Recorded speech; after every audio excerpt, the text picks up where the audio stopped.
Dans ce vidéo du chapitre 43 de mes notes de cours, je vais résoudre une dernière situation tirée de la section 4.5 de Séguin sur le moment de force magnétique. Il s'agit de la situation 3, intitulée « Le moment de force sur un cadre rectangulaire faisant un angle quelconque avec le champ magnétique ». Donc, c'est une suite, en quelque sorte, des situations 1 et 2.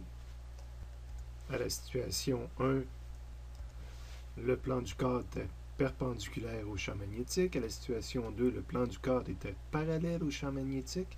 Puis là, en situation 3, le plan du cadre fait un angle quelconque avec le champ magnétique. Je vais vous inviter à aller prendre connaissance du libellé exact de la question à la page 370 de Séguin. Après une première lecture, c'est une situation qui peut nous apparaître pas claire. C'est évident qu'il y aurait un dessin de fourni à l'examen avec la situation là, pour bien la comprendre. Première chose, on mentionne qu'on a un cadre de dimension A et B. Encore une fois, ça va être un problème tel que proposé par Séguin, c'est un problème sans chiffre, parce qu'on veut trouver une formule. Donc A et B, c'est les dimensions de mon cadre rectangulaire qui est ici. On dit qu'on fait circuler un courant dedans. À l'examen, je dessinerai probablement deux flèches comme ça pour montrer que le courant circule de cette façon-là. On nous mentionnait dans le problème que le cadre était initialement placé dans le plan XZ. C'est le pointillé que j'ai mis ici. Essayer de montrer que c'est dans le même plan là, que le plan XZ. Puis on nous disait que le côté B était parallèle à l'axe Z. C'est ce que j'ai essayé de montrer. Je vous rappelle que c'est pas vous qui auriez à dessiner ce genre de choses-là jusqu'à maintenant. Ensuite, on nous dit que sous l'effet d'un champ magnétique orienté selon X négatif, le cadre se met à tourner. C'est là que j'ai dessiné mon cadre pour essayer de le montrer qu'il tournait, comme mentionné dans le problème, par rapport à l'axe Z. La première chose que j'ai ajoutée sur mon dessin, c'est probablement le champ magnétique qu'on vient de me mentionner selon l'axe X négatif. Ce champ magnétique-là serait également une donnée de mon problème. La lecture se termine en disant qu'on veut déterminer le moment de force, que j'ai probablement listé ici comme étant mon inconnu, qui va être listé une formule en fonction des autres paramètres. Sachant que le cadre, on veut calculer le moment de force à un moment précis, un moment où le cadre fait un angle de θ mu b avec le champ magnétique. Donc ma dernière donnée, on me donne l'angle entre mu et b. Évidemment, il faut avoir lu Séguin pour savoir qu'est-ce que mu, et il faut être capable de l'identifier sur le dessin, de le tracer sur le dessin. À date, là, j'ai commencé, dès que j'ai mis le B, là, la première chose que j'ai fait apparaître, c'est des choses que l'étudiant devrait être capable de mettre par lui-même. Donc, je vous rappelle, là, enlever le B présentement, puis tout ça aurait été fourni. La première chose que l'étudiant me rajoute, c'est le B. Deuxième chose, ben, ça serait le mu pour pouvoir identifier où est cet angle-là dont il nous parle. Au besoin, il faut aller réviser qu'est-ce que le mu. Moi, je vous le rappelle dans mes propres mots, le vecteur moment dipolaire magnétique, c'est un outil qu'on a inventé qui nous permet de facilement analyser des situations de cadre rotatif dans un champ magnétique B. Ce vecteur-là est orienté on le trouve avec une règle de la main droite. Cette règle-là, c'est de dire, bon, je suis dans quelque chose qui tourne, un courant qui tourne, mon poing fermé, donc mes doigts qui tournent vont représenter ce courant-là, et le pouce va me donner la direction du mu. Fait que si vous mettez votre poing orienté pour respecter cette orientation-là, le mu aurait un petit angle, parce que votre poing aurait un petit angle. Le mu serait orienté de cette façon-ci. Et l'angle qui m'est donné, θ mu b, serait donc l'angle entre mu et entre b, tel que montré ici. Attention, je vous fais remarquer déjà une première fois, c'est le fun, si dans le problème, on me donne spécifiquement l'angle mu b, ben, c'est cet angle-là qui est illustré. Mais il est possible que dans certains problèmes, on dise plutôt que le cadre a tourné de quelques degrés, exemple 30 degrés, par rapport à sa position originale en pointillé. Ça serait le 30 degrés que je pourrais mesurer ici. Évidemment, quand il était en position originale selon le pointillé, le mu aurait été comme ça. Si mon poing représente le pointillé, mon pouce aurait pointé comme ça. Ce qui n'est pas le cas. Mon cadre, mon point a tourné légèrement. Si je le fais tourner de 30 degrés, ce serait également le 30 degrés que ce mu-là aurait tourné par rapport à quand je l'ai mis là tout à l'heure. Donc, mu aurait tourné de 30 degrés. L'angle entre mu et B n'est pas 30 degrés, c'est 60 degrés. Donc, ça se peut des fois qu'on ne nous donne pas le bon angle. J'ai illustré mu B. Le moment de résultat n'est pas illustré. On me disait déjà dans le problème que ça tournait par rapport à l'axe Z. Donc, bon, dessin de rotation, j'aurais pu le mettre par rapport à l'axe Z. Et ça correspond à mon moment résultat. Là, sur cette vue-là en perspective, c'est pas évident de clairement montrer dans quel sens que ça tourne. Mais moi, je vois déjà dans quel sens que ça tourne parce que l'intérêt de dessiner le vecteur mu, c'est de montrer que si je laisse libre de tourner le cadre, la physique fait que ce vecteur mu-là va falloir s'orienter pour venir comme B. Bien évidemment, il faut que le cadre tourne pour faire ça. Donc le cadre tournerait dans ce sens-là. Le moment de force doit créer cette rotation-là. Le moment de force résultant, que je devrais dire, doit créer cet effet-là parce que c'est l'effet qu'on observe, puis c'est comme ça qu'on a réussi à l'expliquer. Bon, pour la suite du problème, avant de le continuer, moi je vais faire une petite différence avec Séguin pour montrer comment que j'aurais mis le problème à l'examen. La première des choses, je mettrais le problème avec des chiffres à l'examen. Donc, je vous aurais dit, par exemple, que A mesure 3 mètres, que B mesure 4 mètres. J'aurais plutôt mettre des centimètres parce que ça fait un cadre bien trop gros, excusez-moi, je ne l'ai pas réalisé. Mais cela ne change rien là, au problème comme tel. Ça change juste l'ordre de grandeur des résultats.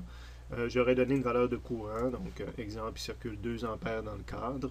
J'aurais donné une valeur de B, exemple 5 Tesla. J'aurais donné l'angle mu B. Dans ce cas-ci, j'ai mis mon angle fétiche de 36,87 degrés. Ou j'aurais dit que le cadre a tourné de 53,13 degrés par rapport à sa position d'origine. Ça aurait été la même information présentée différemment si on veut. Ça aurait été le moment de force résultant. Et l'étudiant aurait eu à mettre ces choses-là sur le dessin. J'aurais pu prolonger la question en demandant de dessiner une des autres vues puis de mettre les forces. Vous voyez, mais vous voyez que j'aurais donné des chiffres après ma barre. Et j'ai un dessin qui représente la situation. J'aurais peut-être d'autres dessins tels que demandé dans le problème. J'ai mes données d'identifier, j'ai mon point d'interrogation. Donc la méthode classique, c'est d'aller chercher une formule qui me donnerait le moment résultat. On va dans le résumé pour chercher cette formule-là. J'ai le résumé du chapitre 43. Là où on a des moments de force, hein, c'est le point clé de ce problème-là avec le champ magnétique. Première formule qu'on rencontre, c'est la formule pour calculer le mu, ou la règle de main droite, surtout pour identifier où est le mu. Mais après ça, je rencontre la formule pour calculer un moment de force dans une boucle de courant. Un cadre, c'est une boucle de courant. Il y a deux versions possibles d'utiliser, dépendant de la façon que nous sont présentés les paramètres. Mais d'une façon ou d'une autre, la plupart du temps, on va avoir besoin, on va me donner des IAB. Donc, tu peux bien calculer le mu, puis après ça, dire je vais faire mu fois B, mais tu peux plus facilement, je pense, toujours utiliser cette deuxième version. Attention, je vois tous les paramètres que dans mon problème, sauf le N qui est supplémentaire ici. C'est le nombre de spires. Je ne sais pas s'il est mentionné en haut. Nombre de boucles sans unité, ben je devrais plutôt dire c'est le nombre de boucles en spire. Donc, c'est combien de fois ce cadre-là, en faisant un effet de spirale, en créant des fils à plusieurs reprises qui tourneraient, combien de fois que le courant va circuler. Bien des problèmes, si on fait un problème sur un cadre, ben, N va être égal à 1, sinon ben, ça va être une bobine, puis ça va tourner plusieurs fois. De retour à mon problème, j'ai une formule pour calculer le moment de force. Ce n'est pas ce qui est fait dans Séguin, ce n'est pas ce que je vais faire dans quelques instants pour vous montrer, pour expliquer la physique associée à un cadre rotatif. Mais si je serais dans la vraie vie, puis que c'est le problème qu'on me soumettrait, puis on me dirait je veux le moment de force, ben, je vais vous montrer le résultat que j'obtiendrai. À la deuxième page, à la fin complètement de tout le développement, j'aurais utilisé la formule que j'ai mis ici. Allez pas l'écrire immédiatement, parce que vous allez voir, on va tout décacher ça pour expliquer de où ce qui vient, mais c'est la formule que j'aurai ici à la fin, et j'aurais fait mon remplacement de paramètres, M résultant, N, I, le A devient, dans le cas de ce problème-là, l'aire du cadre se calcule en faisant une dimension fois l'autre. L'air, c'est la base fois la hauteur, c'est un rectangle. Donc ça, c'est la formule générale, parce que ça pourrait être un cadre qui est circulaire à place ou toute autre forme. La formule serait bonne en jaune, mais il faut quand même que je l'adapte à ce problème-là. Donc là, il y a quand même deux concepts de physique. Le premier qui est en jaune ici, puis le deuxième qui est caché à l'intérieur de la formule, que A est égal à base fois hauteur est égal à A fois B dans ce problème en particulier-là, fois B fois mon sin θ B. Fait que j'ai mes deux concepts de physique, puis je mets mes chiffres. Le N, ben, c'est un problème avec un cadre, une spire. Le I de 2 ampères, ma dimension de 3 cm par 4 cm. Là, j'ai laissé les chiffres que j'avais mis tout à l'heure en mètres. Le champ B de 5, puis le sin mu B. Donc, le problème est fini. Je suis capable de dire quel moment de force existe sur le cadre. La grosse différence, c'est que souvent, on ne donnera peut-être pas le 36,87. On ne parlera pas de mu et B. On va plutôt parler de comment le cadre tourner par rapport à sa position d'origine. Mais il faut que ça rajouterait un troisième concept là, de calculer l'angle mu B. Donc, le problème se résumerait à appliquer une formule, à clairement comprendre où est le mu, parce que c'est le fun d'avoir un chiffre, mais c'est le fun aussi de savoir le cadre va tourner comment. Et il va tourner pour que mu s'enligne avec le B.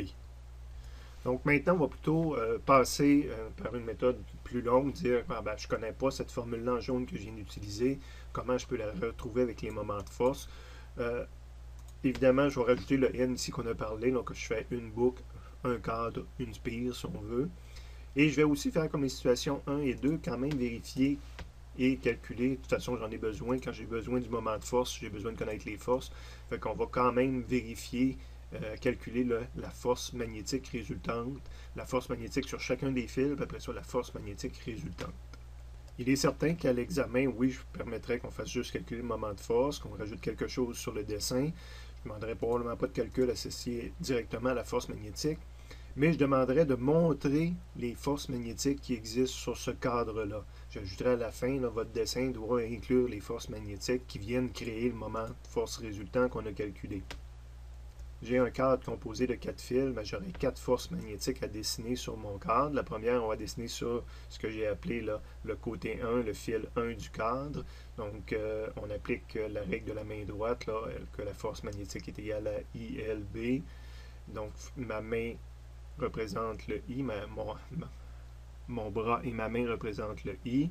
Ma paume, je dois l'orienter de façon à pouvoir la tourner et qu'elle vienne rejoindre le B qui est ici. Ma force magnétique, moi je vois mon pouce vers le haut. Je vois FM1 là, qui agit comme ça sur ce côté-là du cadre. Sur le côté 2, je dois placer mon bras, main selon le I, donc il descend selon ce côté-là.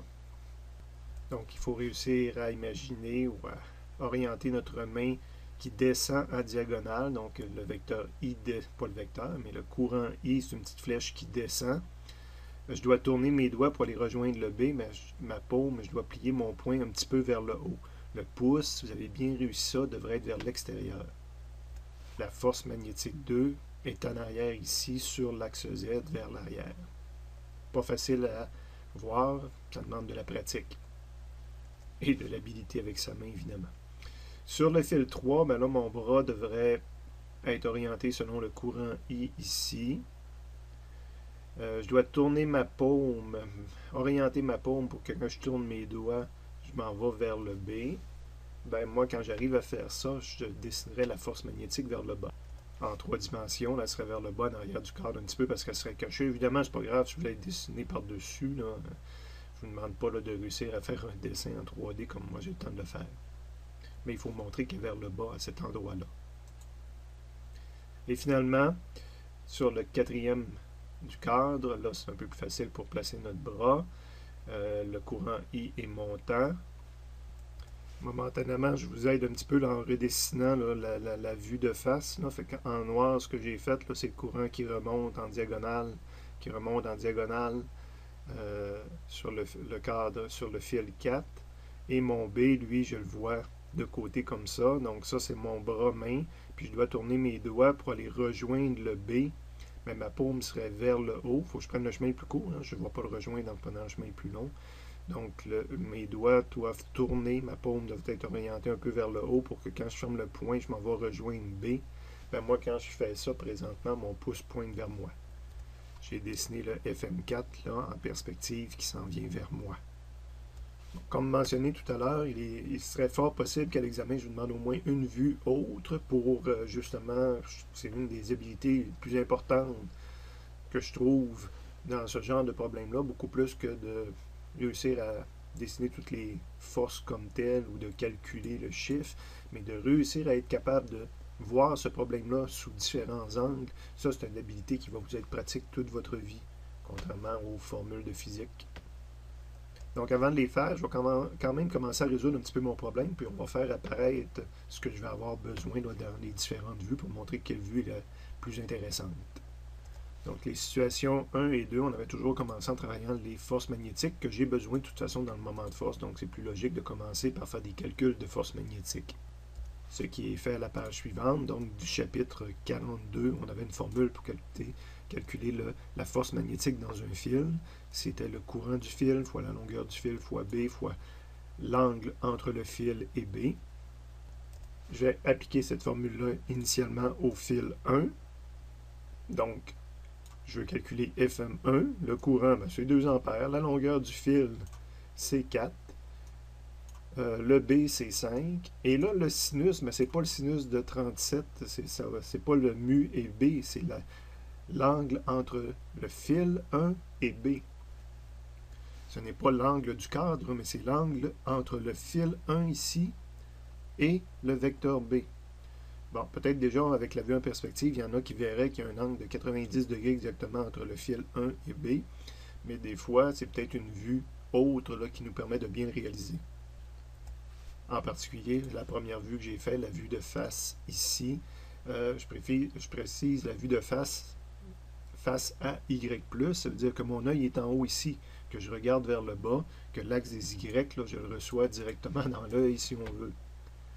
Donc, ce que je vais voir un rectangle de haut. Okay? Et le côté qui est là, ben, je vais voir toute sa longueur, donc je vois le B. L'autre côté, vu de haut, là, je vois la diagonale ici, mais elle apparaît comme une ligne droite. Ben, je ne peux pas écrire que ça, c'est A directement. Je pourrais toujours, mais ce n'est pas la vraie longueur de A que mon œil va voir. Il va voir une diagonale en 3 dimensions vue de haut. Là, donc, si je mesurerais ce rectangle-là, ça ne me donnera pas la vraie longueur de A. Puis j'ai rajouté, moi, ma rotation se fait sur l'axe des Z. Première chose qu'il faut faire sur le dessin, c'est se rajouter le courant. Identifier nos fils, si jamais ça n'a pas été fait. Moi, je vous montrais que je regarde de haut, de ce côté-là, c'est le fil 1 que je vois. À l'arrière, c'est le fil 2 que je vois, 3 puis 4. Le courant circule de 4 vers le 1 et de 2 vers le 3.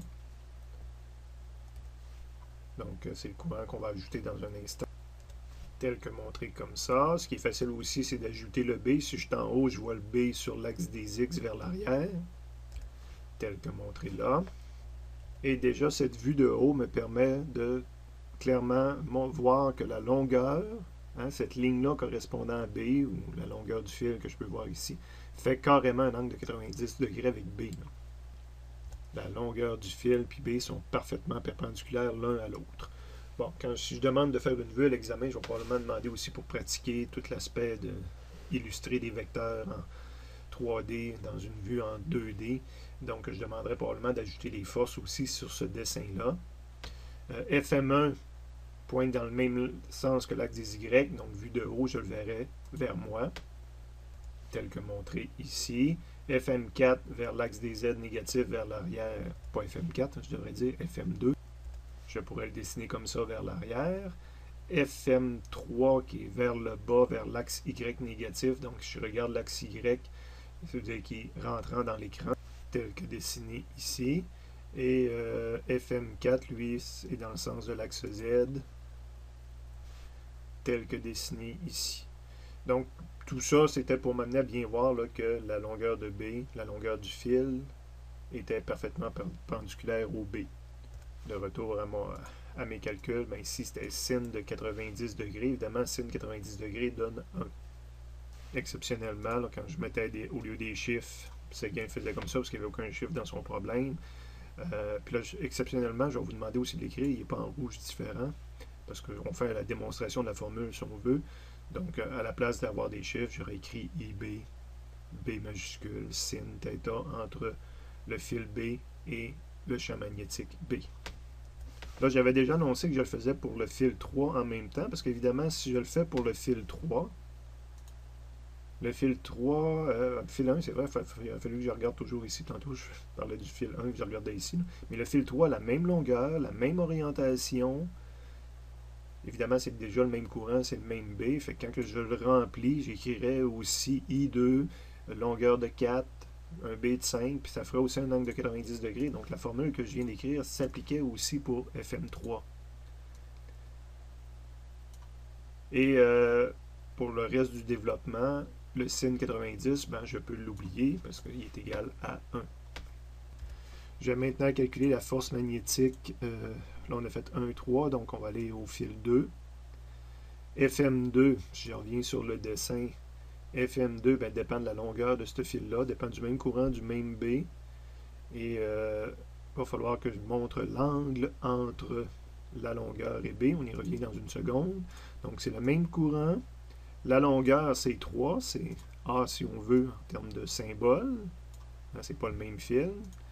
Le B, c'est aussi 5. Et là, il ne faut pas que j'aille mettre un sin 90 degrés parce que ma vue de haut me donnerait l'impression que la longueur de ce fil-là est perpendiculaire avec le FM ici. Je vous rappelle que tout à l'heure, j'ai dit vue de haut, c'est pas vrai que je vois le fil au complet. Si je vois une diagonale 3D rendue dans une vue 2D, la vraie longueur du fil, elle est ici. Là. Puis ça fait pas un bel angle de 90 degrés avec le B. C'est pas évident à voir ni sur cette vue-là, ni sur cette vue-là.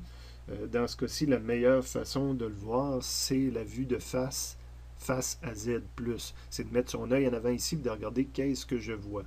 Et ça, c'est important. C'est une vue qui est aussi importante. Donc, quand je me mets face à Z, je n'ai même pas dessiné tout de suite le cadre parce que je voudrais que l'étudiant soit capable de me dire qu'il va voir une ligne, la ligne 4. Tout le reste va être caché en arrière de la ligne 4, si on veut.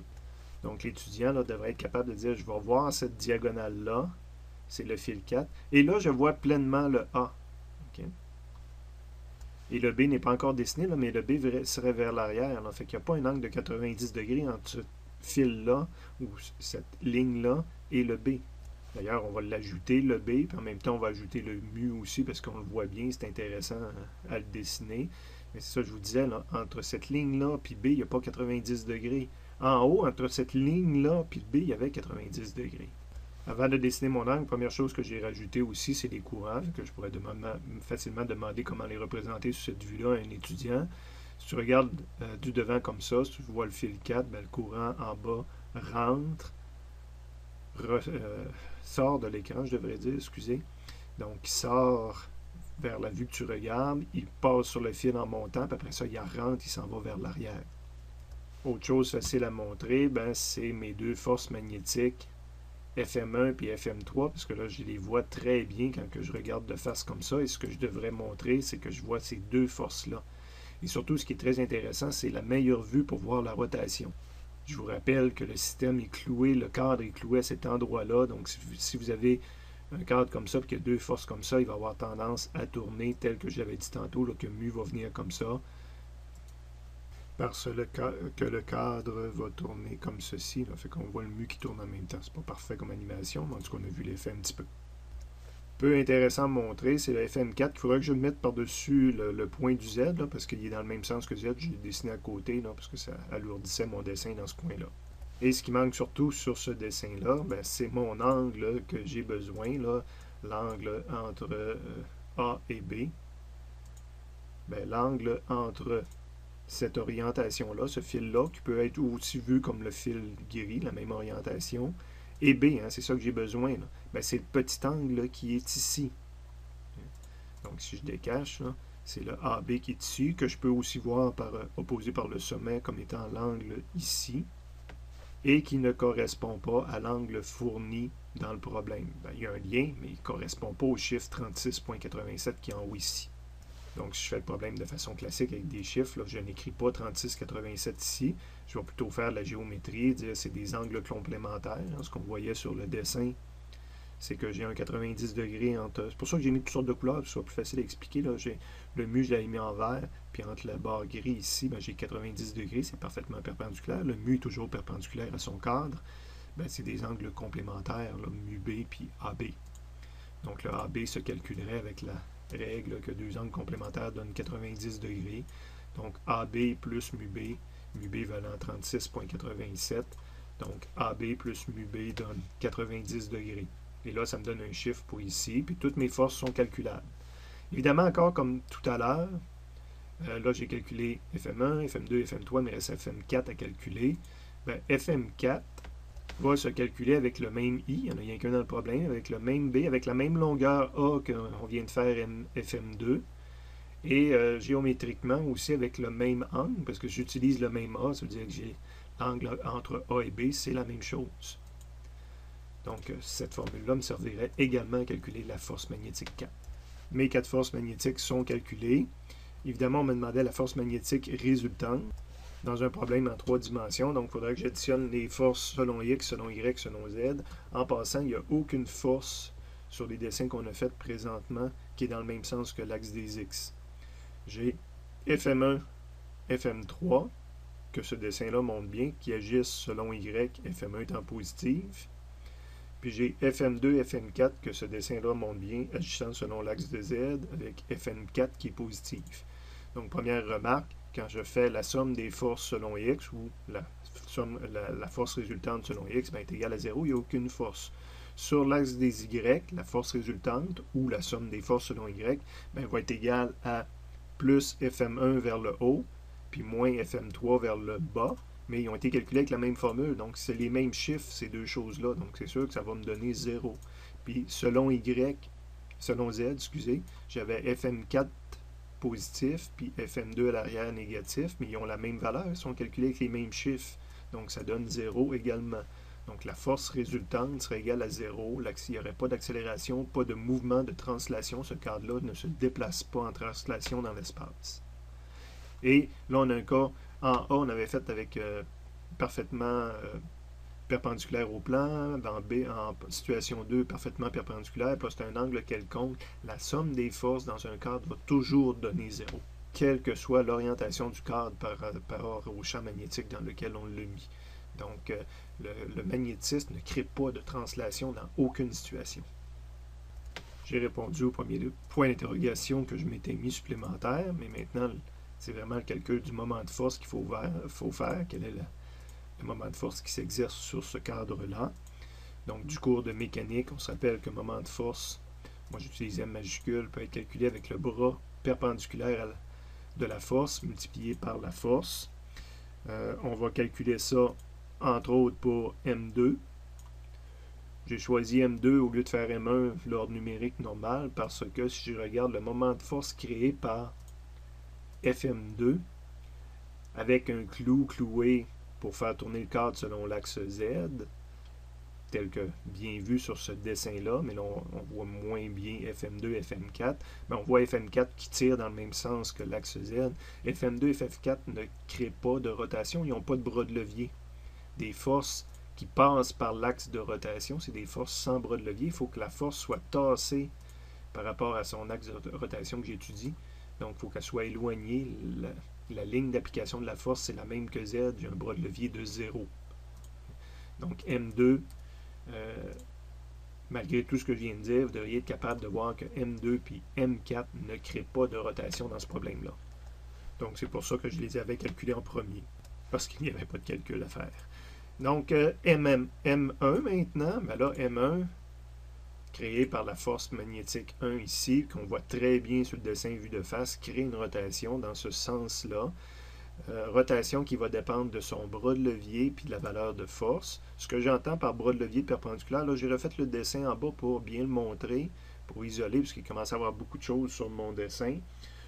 Donc, tout ce que je ramène sur le dessin d'en bas, c'est les forces que je veux étudier et les vecteurs mu et b, parce que sur ce dessin-là, je vais rajouter justement ce que j'entends par bras de levier. Donc, ici, c'est ce qu'on appelle la ligne d'application de la force. Puis le bras de levier de cette force-là, c'est la distance qu'il y a ici, là, au moment où j'arrive à être perpendiculaire. Ce qu'un ingénieur appelle le bras de levier perpendiculaire, c'est-à-dire ma ligne d'application de la force. Les physiciens vont plutôt calculer l'hypoténuse qui est ici, mais ils vont avoir un angle, de toute façon, ça va revenir exactement au même calcul. Moi, dans la formule que j'ai prise, j'ai besoin de la distance ici. Ben, je peux la trouver là, par étude du triangle ici. Il s'agit de réussir à faire le lien avec l'angle MUB qui est ici. L'angle MUB qui est ici, je peux le retracer sur mon dessin en rajoutant le vecteur mu, si on veut, comme étant la même orientation qu'il y a ici.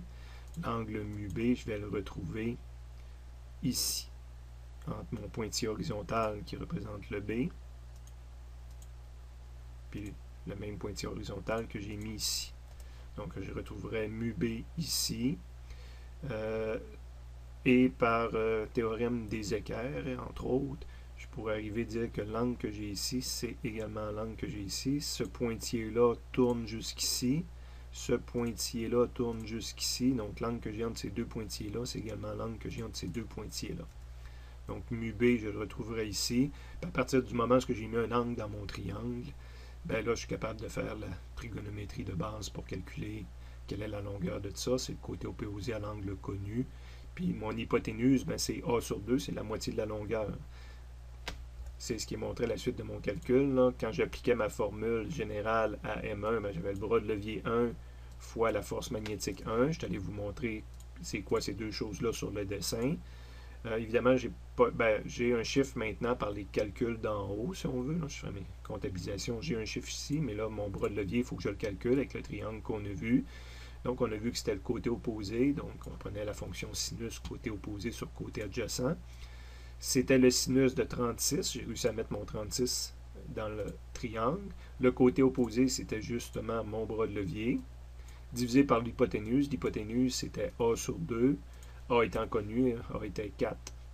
Donc, 4 sur 2. Donc, je suis capable d'obtenir un chiffre là, d'avoir un chiffre là, puis de calculer le moment de force 1. Là, exceptionnellement, habituellement, si je fais des manipulations en dessous, sont en rouge différents, mais là, on en fait une supplémentaire pour faire la démonstration de la formule. Je vais isoler le bras de levier 1 dans cette formule-là, donc il va être égal à A sur 2 multiplié par sin θ mu B. Je vais appeler ça ma cinquième formule. Et maintenant, on va mettre la première formule que j'avais identifiée comme étant quelle est la valeur de la force magnétique. Première formule. Et la cinquième formule, la valeur du moment de force, dans la quatrième. La quatrième, c'est le calcul du moment de force. Donc, j'ai réécrit M1 est égal. Je suis en train de réécrire cette formule-là. M1 est égal. Le bras de levier, je vais le remplacer par A2 sin θ mu B. Puis FM1, je vais le remplacer par IBB. Donc, si je décache la suite, vous allez voir que j'ai mon I.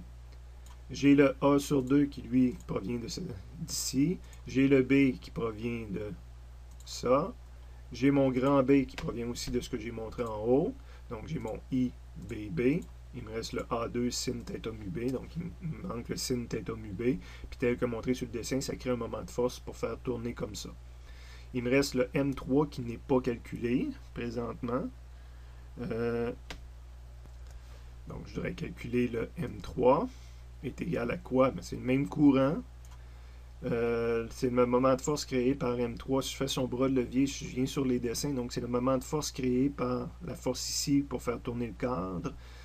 Donc, par symétrie, je ne le ferai pas au complet, là, mais par symétrie, on retrouverait le même angle dans notre triangle. Là, le bras de levier, donc ça, c'est le pointillé que je viens de surligner, c'est la ligne d'application de la force. Moi, ma distance que j'ai besoin, c'est la distance qui est ici, quand je suis perpendiculaire.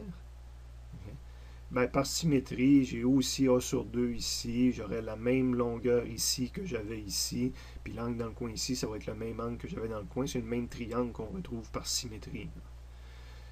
Donc, au niveau de la formule, j'ai le même I, j'ai le même A sur 2, c'est la même IBB qu'en haut, hein, parce que FM1 puis FM3, c'était IBB. Donc, dans ma formule, je vais avoir aussi IBB, puis le bras de levier, ben, il se calcule de la même façon, c'est aussi A sur 2, puis sin θ mu B.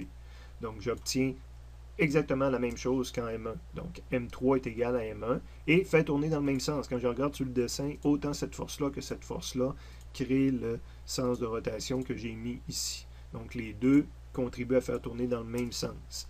Donc, quand je fais le moment de force résultant, quand j'additionne M1 plus M3, ben, les deux contribuent ensemble, donc la valeur va tout simplement grossir. Tout ça plus tout ça, ben, ça revient à dire que le A sur 2 va être remplacé tout simplement par A. Hein, j'ai une demi tout ça plus une demi tout ça, je vais avoir le total de tout ça. J'espère que vous voyez ça mathématiquement. Et là, je peux le réécrire autrement parce que A et B, ben, c'est l'aire du A fois B, c'est l'aire de mon rectangle. Donc, je réécris avec le A majuscule.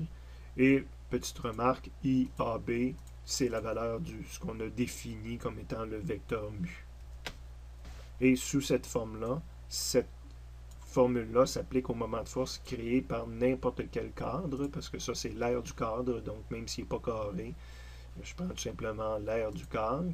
Et encore plus général, ben, le cadre, le courant pourrait circuler plusieurs fois. Ça pourrait être une boucle, une bobine, une spirale qui fait que le courant arrive à circuler plusieurs fois. Donc pour N spire, dans cette formule-là, ben, j'ajoute tout simplement mon N en avant de tous les autres paramètres, soit N fois mu ou soit N fois IAB. Donc tout ça, c'était la démonstration de cette formule-là que je pouvais utiliser. Je reviens une dernière fois sur les dessins. Présentement, déjà avec les dessins que j'ai pris, j'étais capable d'expliquer, de montrer tout ce qui a été utilisé pour faire la démonstration. Pour se pratiquer encore un petit peu, même si la vidéo est longue, mais c'est quand même de la base là, de bien voir, de bien comprendre qu'est-ce qui fait tourner ça. Ça c'est le principe qui fait tourner tous nos moteurs. Hein. C'est basé, c'est les notions qui sont à l'arrière de tous nos mouvements de rotation. Ce qui me restait à décacher ici, c'était l'explication que j'ai faite tantôt quand on voyait IAB sur la vue face à Z+. Ça, c'est la rotation du cadre, ça ne correspond pas à l'angle qui est ici, je l'ai déjà mentionné. Dernière pratique, ben, je n'ai pas eu besoin, mais on aurait pu dire je mets mon œil en arrière pour regarder derrière l'axe Z, donc derrière le cadre. Ce que je vois en premier, c'est le fil 2. Ce qui est intéressant, je me mets en arrière de ce que j'aimerais que l'étudiant arrive à voir quand il se met à l'arrière. Quand on se mettait à l'avant, à ma droite, j'avais le côté élevé de la diagonale. Quand je me mets à l'arrière, ce que je verrais à ma droite, c'est le côté bas du cadre. Je verrais, je ne sais pas si vous allez être capable de le voir, mais le côté élevé du côté X. Fait que ça, je me suis mis à l'arrière. Y encore qui est vers le haut, mais le Z est rentrant. Puis quand je suis à l'arrière, à ma gauche, je vois l'axe des X. À ma gauche, je vois l'axe des X. Puis à ma gauche, je vois le côté qui est élevé du fil 2. Là. Donc le fil 2 serait comme ça, puis il s'en va vers le bas. Voir l'arrière, c'est voir en arrière de cette chose-là. Donc c'est la première fois que je le fais, mais c'est intéressant de se pratiquer, d'être capable d'avoir une vue d'une situation dans différents angles de vue. Et sur ce dessin-là, ben, je pourrais demander d'ajouter, exemple, le courant. Mais là, il faudrait être capable de voir que sur le fil 2, le courant descend du côté haut vers le bas. Là. Fait que mon I descend comme ça, c'est-à-dire qu'il sort, descend, puis rentre pour aller dans le fil 3. Les forces magnétiques, ben, le mu, je le vois aller vers le côté négatif de l'axe X, le B directement sur l'axe X, mais vers l'arrière. Donc, il y a une symétrie avant-arrière entre ces deux dessins-là. Le mu B est là. Les forces, ben, FM1 est encore vers le bas, haut, puis FM3 vers le bas. Et là, maintenant, c'est FM2 qui me pointe dans l'œil. Donc, FM2, je l'ai rajouté en bas ici. Là, c'est drôle parce que si je le rajoute par-dessus le Z, ben, je cache le Z rentrant. Là. Tantôt, au moins, c'était le même point, mais là, c'est le point inverse. Et comme j'avais montré sur d'autres dessins, je m'intéresse à l'angle entre le fil 2 et B. Ben, c'est l'angle qui est ici. C'est l'angle du fil A.